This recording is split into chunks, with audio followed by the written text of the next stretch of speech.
Morena, good morning. Nice to see you all again. Just ticking over 10 o'clock, so we'll officially open this meeting of the Community and Services Committee. Just a welcome to everybody. On my right, Simon Patrick, Acting GM for Community and Services this morning, in the absence of Ken Bailey, who's down with COVID. So he's had a bit of a bad run as Ken, so he's not with us this morning, but Simon's our Acting GM this morning. Also to councillors, nice to see you this morning. Councillor Cody Tugger, Councillor Matt Wong, Lisa Guy and Barry Bruce. Good to see your faces again. Staff, thank you for turning up. We look forward to your participation this morning. And to John, our governance advisor, and to any media that might be out there, and members of the community who might be tuned into this meeting this morning. Nice to have you on board. Thank you for taking interest. Getting on to the agenda. Apologies this morning. As we know, Councillor Esther Whitehead is an apology this morning. We do know that she's been convalescing after recent health issues, so we do hope that Esther's well on the road to recovery and that we see her around the table again in the not too distant future. We do need a mover and a seconder with Esther's apology there, so someone like to move that the apologies be accepted, or the apologies. Councillor Bruce, seconded. Councillor Tucker, in favour? Aye. Carried, thank you. Declarations, conflict of interest. Any conflicts of interest? No conflicts of interest. Matters lying on the table. There are no matters lying on the table. No one is currently registered to speak in the public forum. So over the page we go. Confirmation of the agenda. That the agenda be confirmed without addition or alteration. Do we have a mover and a seconder? Mover, Councillor Guy, seconder. Councillor Wong, in favour? Aye. Opposed? Nobody. Moved. Carried. Confirmation of the minutes of the ordinary meeting of the Community and Services Committee on the 24th of September. A resolution required that the minutes of the meeting be confirmed as a true and correct record. Do we have a mover? Councillor Guy, seconded. Councillor Tucker, in favour? Aye. Carried. Before we get on to the agenda proper, just a special announcement. Councillor Lisa Guy would like to say a few words. Thank you, if I may, through the chair. I would just like to pass on our collective congratulations to both the nominees, but all the winners at the Spirit of the Wakatipu Awards, and in particular acknowledge our very own QLDC Sports and Rec team for taking out the senior support category with the Leisure Leagues program, and really the value that I hear from members of our community and that senior age bracket around what Leisure Leagues has done to bring back health and vitality and really importantly social connection within the demographics of our community. So just wanted to pass on thanks to the Leisure Leagues crew and all those other winners as well. So many organisations that council touches on were acknowledged within the winners, the Wakatipu Youth Trust with the Youth Impact, and topics that will come to us today as well, like culture strategies and stuff. We saw music teacher Emma Wilson acknowledged there, and of course our wonderful chair, Councillor Ferguson, was one of the receivers of the 5 Hearts of the Spirit of the Wakatipu Award as well, and ever humble. He was taken by surprise with that announcement on the 9th. So congratulations to all involved, and thank you. Great work that was recognised all around the community. And we should not forget Councillor Wong this morning as well, a recent winner at the New Zealand Tourism Awards Community Engagement. Congratulations, mate. Great effort for you and your business company. Right, on to the agenda here this morning. And agenda item number 1, the Otago Regional Council Air Quality Monitoring Station lease at Coverdale Falls Reserve. The report's author is Matthew Judd, and Mr. Judd will be presenting this report. Good morning, Matt. Good morning. The purpose of the report is to consider recommending to Council to grant a new lease to the Otago Regional Council for an air quality monitoring station on the Coverdale Falls Reserve in Frankton. Before we go to Matt to add anything, if there is anything to add, just a reminder to councillors, questions through the chair. First part will always be questions of staff, then there's a need for discussion, then we'll break into discussion, and then we'll see where the vote goes. Comfortable with that? Morning, Matt. Good morning. I'll just make a couple of comments if that's all right. This originally ORC had applied for a quite substantial air quality monitoring station at this site, and they consulted with the Frankton Community Association and have drastically reduced the infrastructure after hearing those feedback from the Community Association. So that now they've got a minimal single pole with the most up-to-date piece of monitoring equipment they have to try and reduce that impact on the reserve. So I just thought I'd start with that. We'll take the rest of the report as read, but I thought that was important to stress that. Great. Do we have any questions from the floor? From the table, should I say? Councillor Wong. Just one question. Were there other sites considered as well? Yeah, there's been multiple sites considered. Yeah, so from RC's point of view, they're trying to find a site where it will measure the particle, the air quality the best without too much interference. So it depends on proximity to roads and trees and all sorts of other things that are going to interfere with those measurements. Right. So this site's been chosen as the preferable site, taking all that into account. Thank you. Councillor Guy. Thank you, through the chair. Was that feedback loop sort of closed back up with the community group? Are they aware that this was as good as it could get? Yep, so the community association's been linked in, this was publicly notified, and they were shared all the information with them during that public notification. They said they would submit on the public notification if they had any more issues, and there were no submissions. Okay. And do we anticipate any interpretive educational material signage or anything there explaining what it is? And what ORC normally does that, and we encourage that. So having information at the site saying this is what this piece of equipment does, and this is where you can see the measurements. So we would encourage that of ORC, much the same as we do with our air monitoring sites around Queenstown. And I'm doing that with ORC on some other sites that we're working on. Okay. Thank you. That's all from me. Any other questions at all?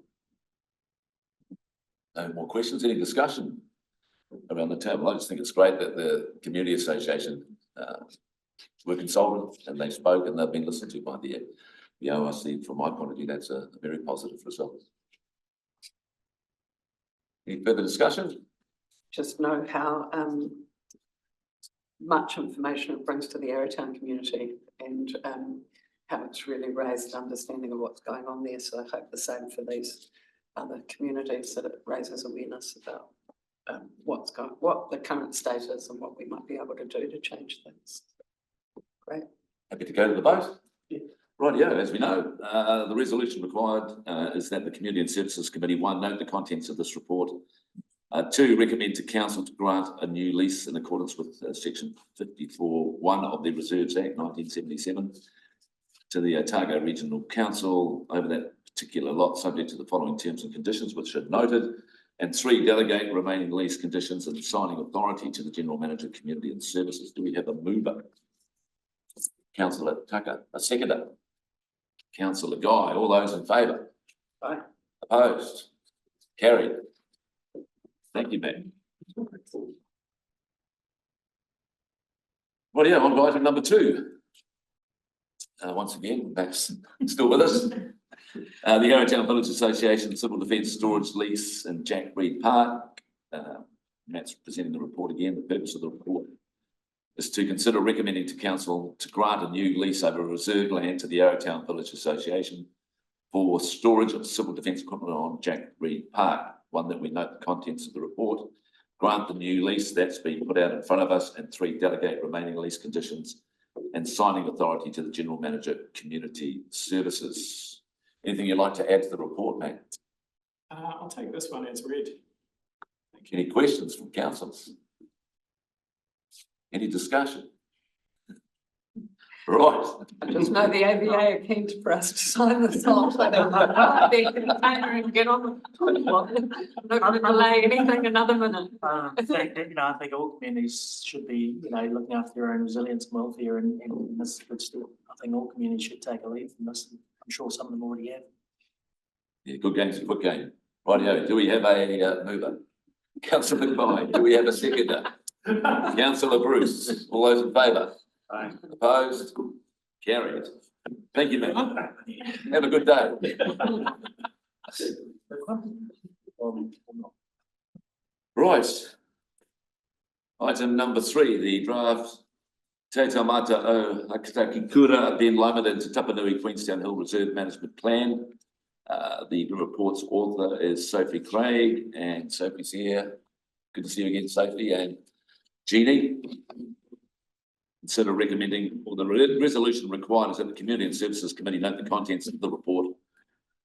Recommend to Council to approve the draft of the Queenstown Hill Reserve Management Plan for public notification, and recommend to Council to appoint 3 members from the Community and Services Committee to be named to a panel, and 1 member from the Community and Services Committee to be named as reserve panelist to consider submissions received. Sophie and Jeannie, good morning. Sophie, are you talking to the report? Yes. I am. Anything you'd like to add before there? Yes, I have a few comments. Thank you for having us here this morning. It's interesting your comment about closing the feedback loop. I thought it would be a really good opportunity to reflect on the workshop that we had on the 30th of July and some of the key topics that we discussed, and then noting how those were fed back into the plan. If there was appetite to hear about that, I'll go ahead and link that together. So the draft plan is prepared on feedback based on early engagement with key stakeholders in the public, and then we worked closely with our iwi partners, and we were thrilled to have them quite involved in the drafting process. But then also we had the workshop with the committee on the 30th of July, and we were really grateful to receive feedback and lots of good discussion around some of the key topics for the 2 reserves.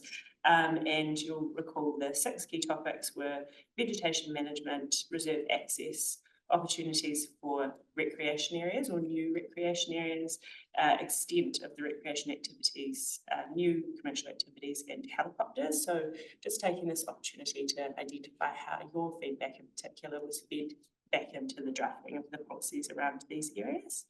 And so for reserve access, the feedback typically supported a high level of service, and particularly reserve entrances, rather than leaving these areas undeveloped. So section 13 of the plan identifies reserve areas, and specific draft policies have been included to formalise the Wynyard Crescent and 1 mile reserve entrances, and to sort of support the development of Lakeview and Treetop Rise. So that's done in close to the Silver Creek residential development to promote and support new development of reserve entrances in those locations. So directing your attention to 14.6 and 6.5, and that supports establishing car parks and ramps and infrastructure in those areas. And then in terms of the next key topic was vegetation management, which was it's a big, but particularly for these reserves, it is a big topic, and the feedback we received generally supported native vegetation or a mix of native and non-wilding exotic species, with additional notes around autumn colours and understanding what iconic means to our community. So we've tried to feed that feedback in through draft policies and section 14.3, and this in particular addresses the landscape protection forestry. So the policy direction there supports the removal of pest species, in particular Douglas fir, and for Te Tapanui Queenstown Hill, that's in accordance with an existing forestry plan. And then for Te Taumata o Kura Ben Lomond, that would be supporting the development of a plan and the implementation of that plan. And then continuing in that same section, 14.33 captures the feedback around revegetation with specific provisions for native and non-native and I beg your pardon, non-invasive, non-wilding exotic species, and acknowledging those recreational values, so preserving bike trails and the ability to have all the recreation activities that are there be protected. And then in terms of the extent of the recreation areas, this was considering the footprint of the recreation areas within the reserves, and the feedback we received was fairly consistent and raised concerns around expanding these areas and then the infrastructure and funding that would be required to support expansion. So it was particularly noted that we should focus on really enhancing what we already have there, and working on that before we create more recreation areas. So draft policy 14.5 is intended to capture this, and it restricts development, commercial activities, formal trails and recreation areas on the eastern side of the gondola easement. So that's heading down towards Scourge Road. So that's sort of that is in direct response to that feedback we received, and it was really good to have quite clear direction on that. And then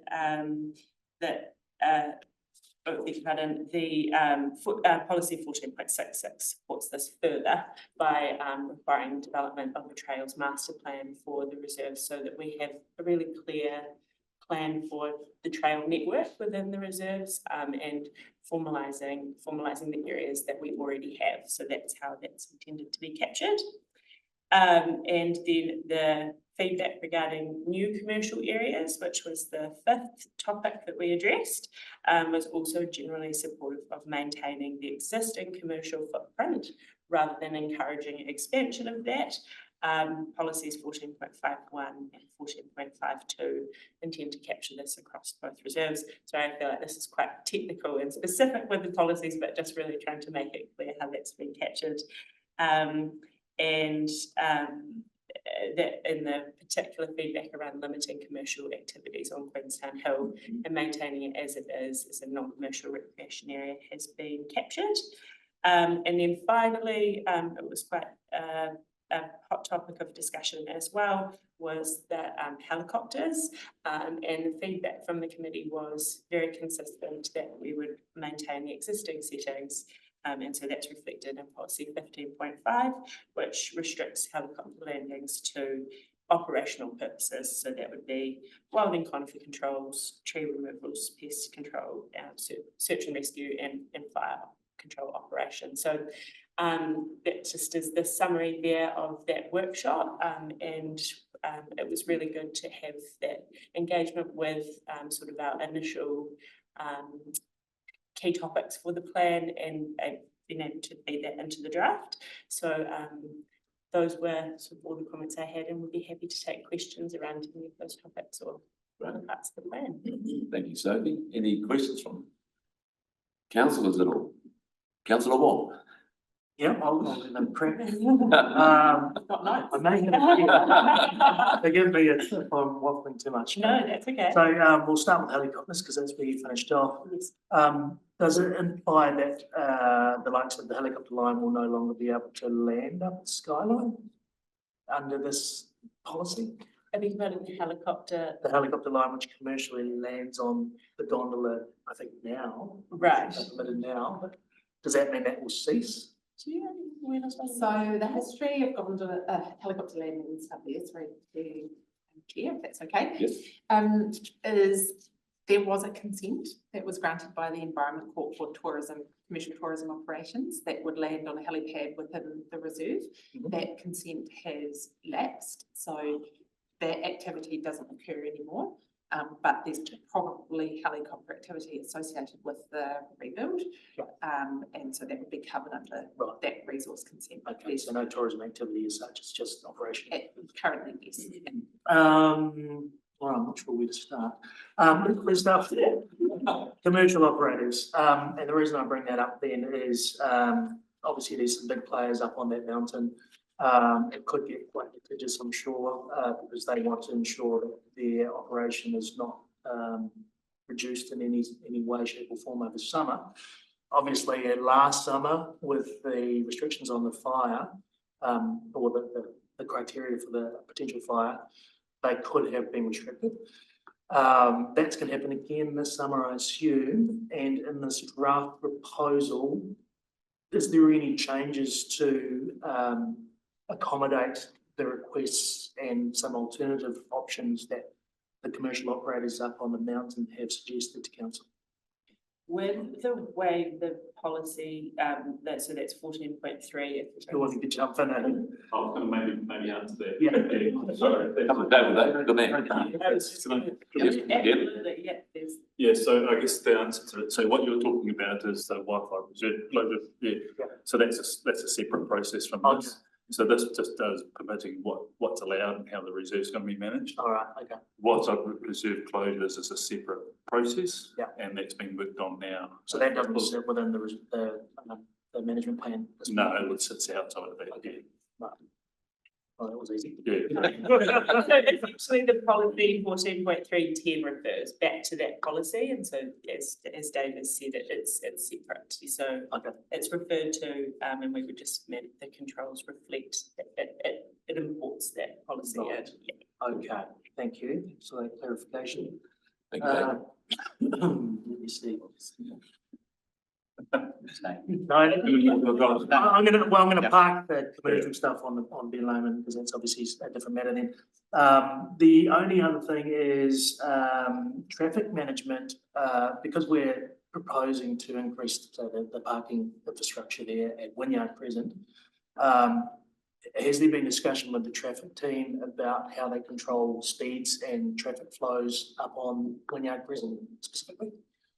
So again, the plan allows for that, Right. but it doesn't have the specific details. So it says that, so that would again be addressed separately as a separate matter, but the plan is giving, it's allowing that, it's not preventing it, Yeah. it's giving it an opportunity to happen, but then the details around how that would be achieved would sit separately from the reserve management. Right. Yeah. Yeah, I'm just wondering how do they link together then? Because you've sort of got this coming first before we look at traffic management as a separate piece. Is it, you understand?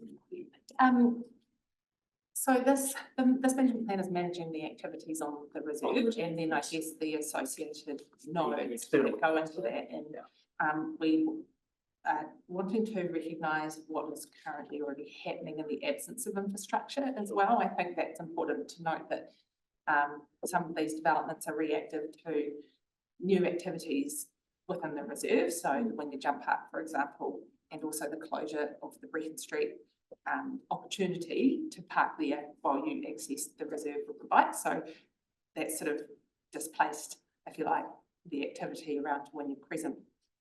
And so this is acknowledging that we need to, as part of reserve management, formalise some of those arrival areas and cater for that, but it's not seeking to increase demand and traffic, but probably inevitably, well, it's already happening, isn't it? So yeah, we need to work alongside those other departments around, and I think there is a travel demand project happening currently that is looking at reserves as well, like, you know, what's being generated and how that's managed. But yeah, definitely take note of that, and I think that is something to just for us to acknowledge going forward with this plan, given the high profile nature of it. All right, thank you. That's all for now. Thank you, councillor Law. Any other questions? Councillor Guy. Thank you, through the chair. Just, it may just be that I've missed it, but when you talk about maintaining existing recreational activity, where we end up with a little bit of a, and my example is ziplining, like when we're going, we're going to remove seed sources, yet protect existing activity. Do we envisage coming to understanding around how those things operate in harmony? Do we? Yeah, you go, or I can just speak generally because I was involved in the early stakeholder conversation, including with Ziptrek, and I don't want to speak on their behalf or out of turn, but I think they are quite future focused themselves, Very and much innovative as well. Yeah. So I think it would be council working alongside the operators to find solutions there. I think the plan is wanting to enable appropriate tourism activities within the reserve, but can't ignore the elephant in the room. That is the wilding seed source. So we just need to work together to sort of have a succession, I guess, as to how that will work in future. Great. And I suppose it brings me to, it's really encouraging to hear us speak around the different community values that are acknowledged in our community, like walking colour and of course prioritising natives.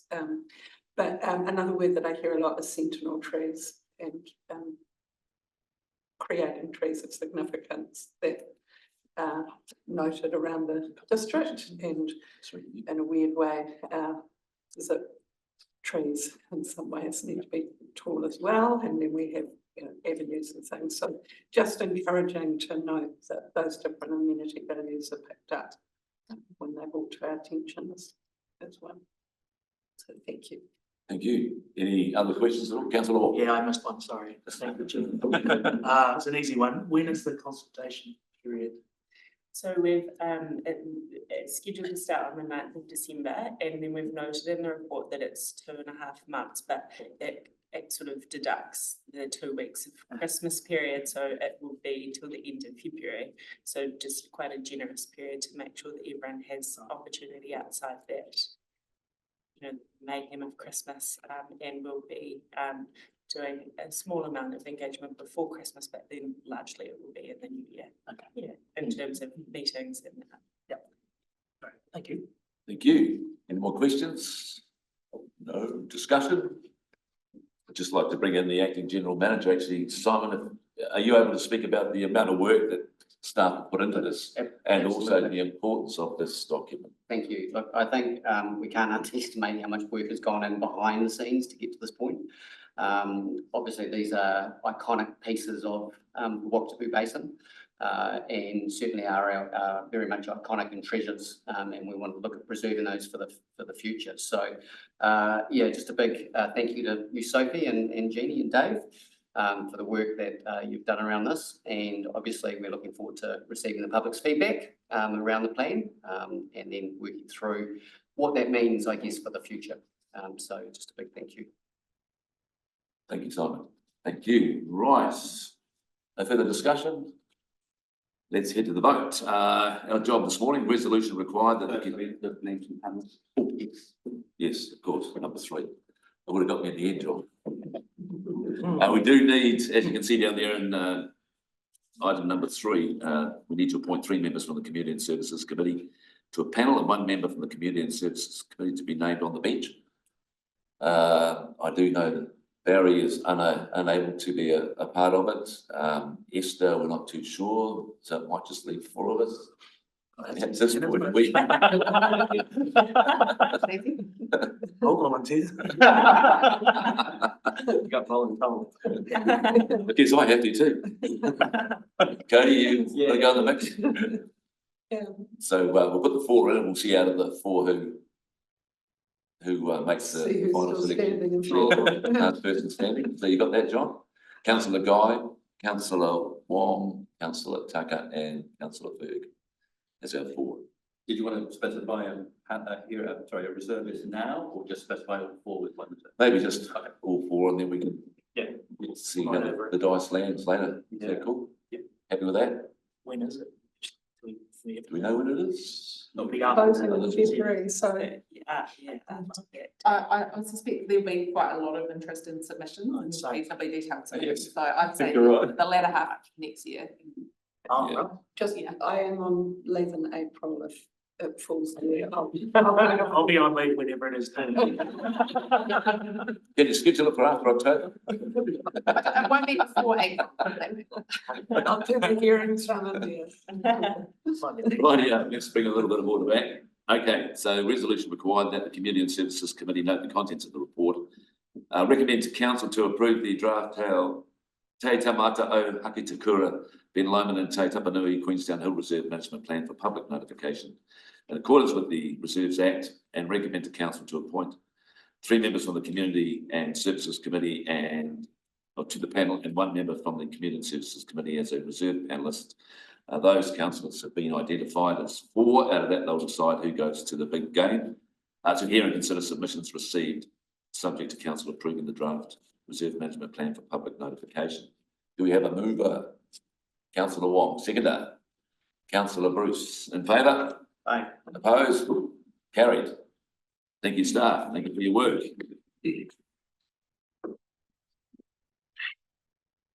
Right, on to item number 4, a new picnic table and memorial plaque request in honour of Galki, I hope I pronounced that right, otherwise known as Bob Leake within the Sunshine Bay Reserve.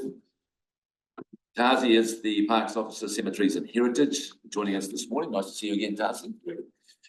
The purpose of the report is to consider approving the installation of a new picnic table located along Sunshine Bay Beach, followed by placement of a memorial plaque on the table for the late Bob Leake. The resolution requires that the Community and Services Committee note the contents of the report, approve the table and memorial plaque installation for Bob Leake. And the table would be located along the beach within the Sunshine Bay Reserve. Tazi, as the author of the report, anything you'd like to add before we go to any questions that might be coming? Just submitting it as a red, and then it's good. It's a bit of a. Thank you. Yeah. Thank you for the education. Always learning. Apologies to the family if they're listening. Any questions from the floor? From the table, should I say? Discussion? I'd just like to add, I think in situations like this, it's important that we probably get to know the person a little bit better for committee members who might not be familiar with Bob and the work that he did. The last name Leake rang a bell for me because Guido, his son, is still in town, and Guido's been a long time along with his partner Mitch and their family. And also we should not forget Guido's sister, Bob's daughter, Stella and Nigel and the wider whānau. Mitch has been a real legend in rafting here in Queenstown for a very, very long time. It still does it. But this is his father. And just in Googling and trying to find out a little bit more information, the family came out from the Netherlands, went through World War II, the invasion of the Nazis. And there were issues that the family went through in that period of time to get themselves away from their homeland and ultimately end up here in New Zealand. When they got here, Bob became a senior lecturer at the University of Otago School of Physical Education. He was a real outdoors man. His legacy is that he helped develop generations of competent, enthusiastic outdoor leaders, and his innovative training of teaching of leadership skills. The camp that they used to go on from Otago University, he championed that the camp be moved to Paradise near the head of the lake back in 1973, where the camp became an intense 10-day, fully under-campus introduction to bushcraft and mountain skills, which was frequently life-changing for the second-year PE students who came from all parts of the country to take part. He had a long association with Coronet Peak in the early 1950s. He produced New Zealand's first book of exercises for ski training. It was called Ski Fitness High. Other interests included sailing. Him and his wife, Britta, did some sailing, a lot of sailing in later life. Cycling, volleyball. He had an involvement with the New Zealand women's volleyball team. Swimming, he would have swam for New Zealand at the Empire Games, except he was still a resident of the Netherlands, so didn't qualify through not having New Zealand citizenship. He was a fitness coach for the New Zealand ski team, which went to the Winter Olympics back in 1976, and survived by his wife Britta and son Guido and his partner Mitch, and also daughters Stella and Nigel and the wider whānau. So there's a little bit of a resume of the man that we're remembering here today, with whatever decision we come up with in the next 20 odd seconds. So that just enlightens people about some of the people that are in our community, and very deserving in my opinion. Right, no more discussion, we'll go to the vote. Resolution required is that the Community and Services Committee, 1, note the contents of this report, and 2, approve the table and memorial plaque installation for Bob Leake. The table would be located along the beach within the Sunshine Bay Reserve. Do we have a mover? Councillor Wong, seconder. Councillor Tucker, in favour? Right. Opposed? Carried. Boom. Thank you. Thank you, Thank you Taz. very much, and thank you for that lovely bio as well. Okay. My father used to make me do those exercises out of that book for ski training when I was a kid. Yeah. It was hard on the thighs. I had the lovely pleasure of being with Bob at Paradise when I went through physical education school. So he joined the School of Physical Education in 1954, and his legacy is unbelievable, along with Philip Smithles, for phys ed and physical education, particularly outdoors.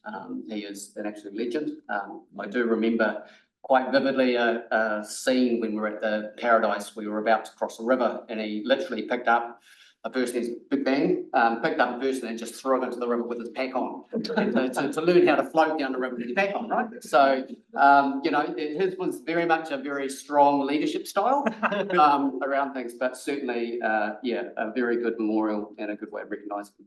Yeah, I think when you you don't want to dwell, but with the family living through World War II, and you read a little bit about Bob as a young man and what he went through and had to do to assist and help his family. It's a great story of ultimately getting out of there, ending up here in this beautiful part of the world. Nice to have had him in the community, and the family's still with us in the community. Right, let's move on to our item number 5, our final agenda item this morning, which is the Chair's report. Author is the Chair, but as we like to do every time we get around the table with our Community and Services Committee, is that we ask one of our councillors to take us through the Chair's report to present it in their own style. So this morning it's Councillor Tucker to present the report. Resolution required is that we note the contents of the report once Cody gets through it. So over to you, young man. Thank you, Chair. It's a high bar. You've done a great job of chairing today. Gosh, so I'm trying to figure out a unique way to do the news. But starting off with Sports and Rec, Valentine Road approval has been a huge uplift in our community. We've obviously had a lot on the LTP, and it's so enormously exciting to be able to say that we're able to progress with remediating the site, 20 acres, and turning it into a green canvas. This is also spurred some enthusiasm for the local sports groups. They're coming together on the 27th of November to discuss the future of sporting clubs and sports facilities planning. Paitara, Aspiring Central, celebrated its first one-year birthday. The centre has built on the success of the first year with established programs, operations for the key 2 tenants. We also have a very proud of Gabriella Flesick becoming a national finalist in the Skills Active Apprentice of the Year Awards, which was judged about just over a week ago. I think Councillor Guy highlighted much more eloquently the success we've had at Spirit of Wakatipu to the Leisure Lease program, and our all too humble chair Ferg and his success, who doesn't seem to want to mention it in his own report. The Christmas and New Year's operations work is underway. It's a busy time of year for the district, welcoming holiday makers and coordinating events and key programs alongside partners in New Zealand Police. So a lot of work's going into that at the moment. Into libraries, literacy program has been a wild success, gaining national attention from the 1,000 Books Before School, launched last year, and we have librarian Shana Makuta is currently expanding the program to the next phase to make a positive impact by supporting local school students in their reading development. To parks, the Blue-Green Network, an update on that. Final draft has been submitted from both from this school, including GIS maps, and was presented yesterday, I believe. And then that will be workshopped with full council early next year. To wildfire, the parks team and Fens are reviewing the wildfire closure plan for this upcoming summer season, which helps us make decisions on how to manage reserves when conditions become extreme. Speaking of, Fens recently had an uncontrolled burn, as we saw at Project Tohu Coronet site on Wednesday. The fire nearly reached the ridgeline. It was under control later that evening due to a quick response and heavy rain. I'd also say there was plenty of helicopters doing extremely diligent work to put that out as well, from what I've seen. But incredible work there to mitigate that. But just all points to the importance of our management of these reserves over this period of time. So speaking of Coronet Forest Regeneration Project, we have the Oraka Aparima Runaka have gifted the project Tohu name to the Coronet Forest Reforestation Project.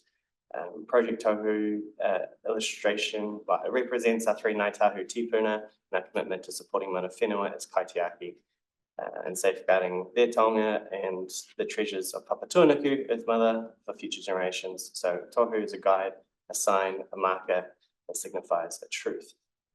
The deer fence construction around the perimeter of the site which will assist with keeping pests such as goats out, begins soon, mid-November. And now to community partnerships. To welcoming communities, we had the WOW Summit on the 29th of October. Focus was on better community sessions, shifting demographic, and what 2050 will look like.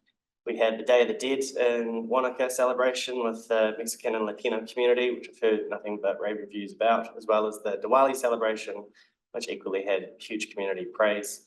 The Language Lounge was the collaboration with KiwiKit to host Wanaka's second Language Lounge event. English Conversations, it's a bit of a theme in these next ones. Welcoming Communities and the Wanaka Library delivered these weekly classes in October to be continued in November, as well as ESOL classes, August and October. ESOL's English speaking and other languages, correct, yeah.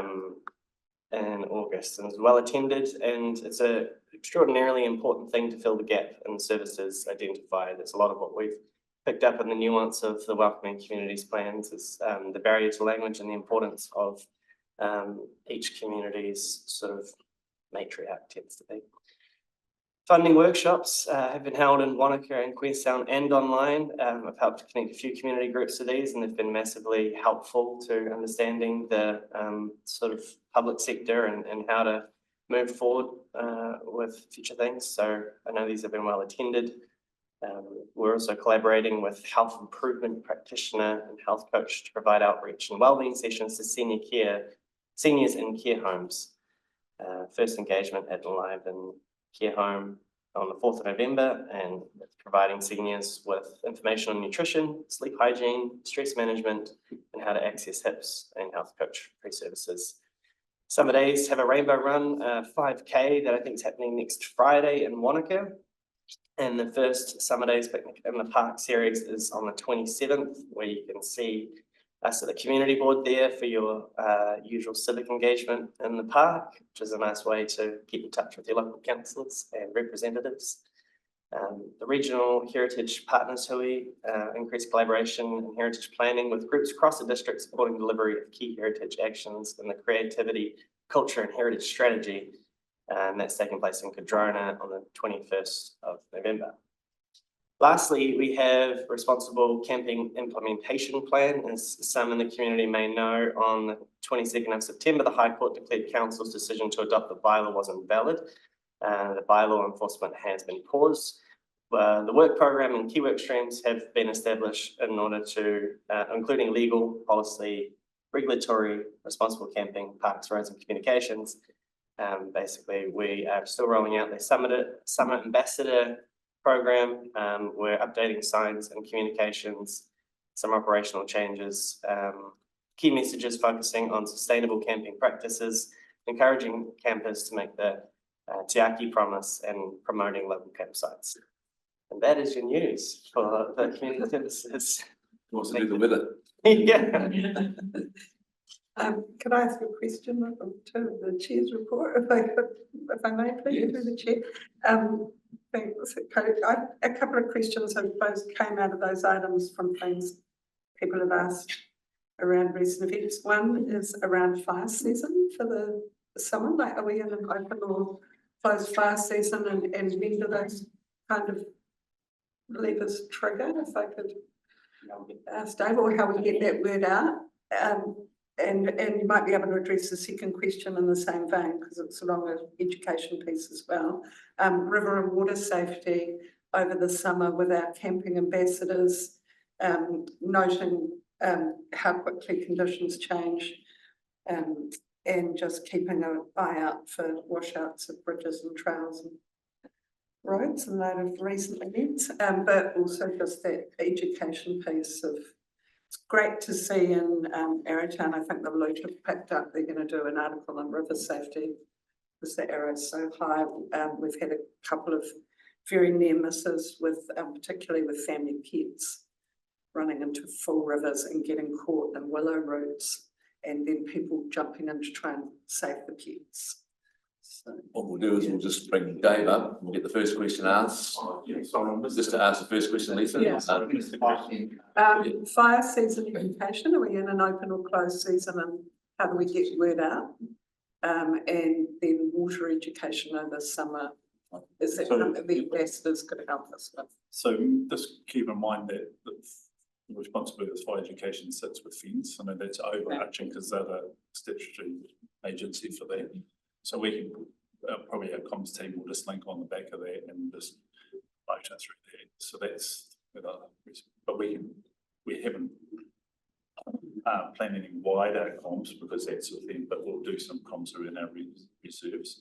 So the latest reserve closure information has just gone online, I think, yesterday or the day before. So if you type that into the website, you can actually. In terms of our reserves, we've just reviewed. We're doing some, or done some review of the reserve closure plan, and so there's been some modifications to the council reserves. Just remember that's all it covers. Council reserves in what particular areas that will be closed if we close those reserves. And if you go to the website, all the detail will be in there. I don't know if that answers your question. Simon might be able to answer the second question. Yeah, so we're around road safety and water safety. Obviously, that sits within IRC bounds of guidance. We actually have been working with the Southern Lakes Swimming Club. Have reached out around helping educate, I guess, people around rivers, around lake, and also around rivers. So we're doing a piece of work with our aquatic team at the moment, Southern Lakes Swimming and IRC, just around some educational components.